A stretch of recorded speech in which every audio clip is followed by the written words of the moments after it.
Assalamualaikum warahmatullahi wabarakatuh. Bagaimana kabarnya anak-anak? Semoga kalian sehat selalu. Jangan lupa ya, kalian tetap harus mematuhi protokol kesehatan. Harus menggunakan masker dan mencuci tangan setiap hari.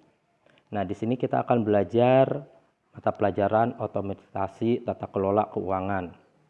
Nah, di semester 2 ini kita akan belajar tentang administrasi keuangan. Ruang lingkupnya saya akan bacakan. Kompetensi dasarnya yang pertama yaitu memahami ruang lingkup administrasi keuangan. Jadi kalian itu nanti harus bisa, setelah belajar ini harus bisa mendefinisikan administrasi keuangan. Lalu ruang lingkupnya juga seperti apa. Yang kedua, melakukan pengelompokan ruang lingkup administrasi keuangan. Jadi kalian juga harus bisa cara mengelompokannya seperti apa ruang lingkupnya. Terus administrasi itu digunakan untuk apa, pembukuannya seperti apa ya.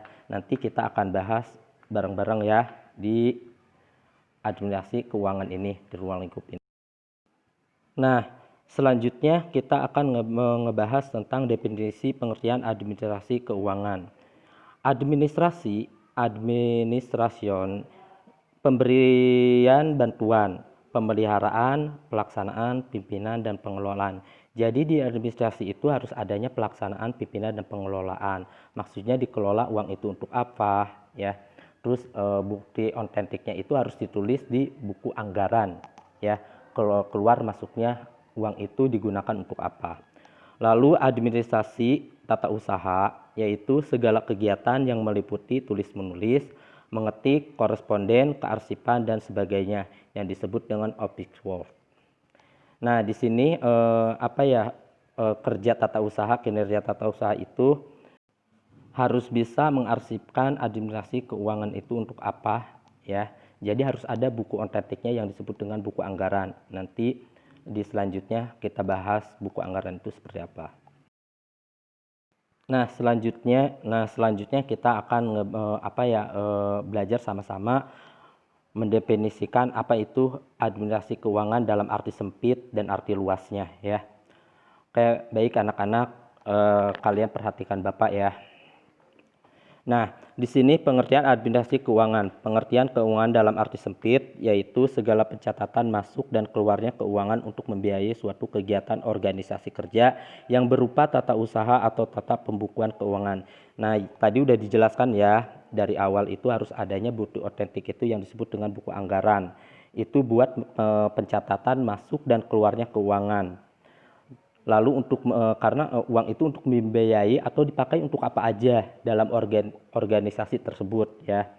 Nah, keuangan dalam arti luas yaitu kebijakan dan pengadaan dan penggunaan keuangan untuk mewujudkan kegiatan organisasi kerja yang berupa kegiatan perencanaan, pengaturan pertanggungjawaban dan pengawasan keuangan.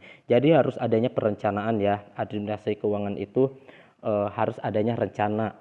Jadi uang itu untuk apa? Terus harus ada yang bertanggung jawab juga ya. Biasanya yang memegang keuangan itu adalah bendahara dan pengawasan keuangan itu diawasi oleh atasan. Lalu menurut Delinggi, administrasi keuangan merupakan proses pengurusan atau penyelenggaraan, penyediaan dan penggunaan uang dalam setiap usaha kerja sama.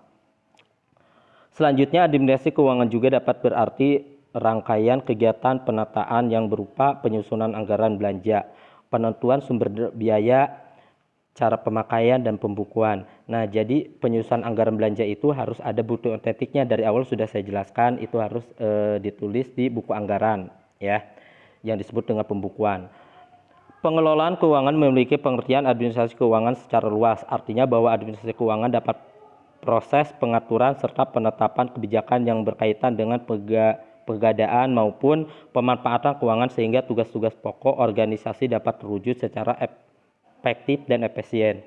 Jadi di sini kenapa harus ada administrasi keuangan? Jadi si instansi atau organisasi tersebut itu keorganisasiannya, organigramnya itu dapat terwujud secara efektif dan efisien.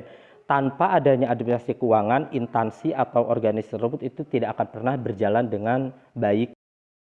Jadi anak-anak di setiap instansi, organisasi atau perusahaan itu harus adanya administrasi keuangan. Itu administrasi keuangan itu sangat penting ya. tanpa adanya administrasi keuangan itu program-program instansi atau kinerja perusahaan itu tidak akan berjalan dengan baik dan sempurna.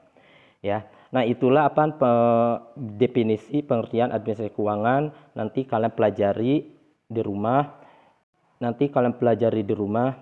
Jangan lupa juga kalian tetap harus menjaga kesehatan dan memenuhi protokol kesehatan ya, harus menggunakan masker. Lalu untuk materi pengertian administrasi keuangan bermakna tata usaha, bermakna pengelolaan keuangan, selanjutnya itu kita akan bahas di pertemuan berikutnya ya. Nah, itu aja yang bisa Bapak sampaikan materi hari ini. Semoga kalian sehat selalu dan selalu berada pada lindungan Allah Subhanahu wa taala. Wassalamualaikum warahmatullahi wabarakatuh.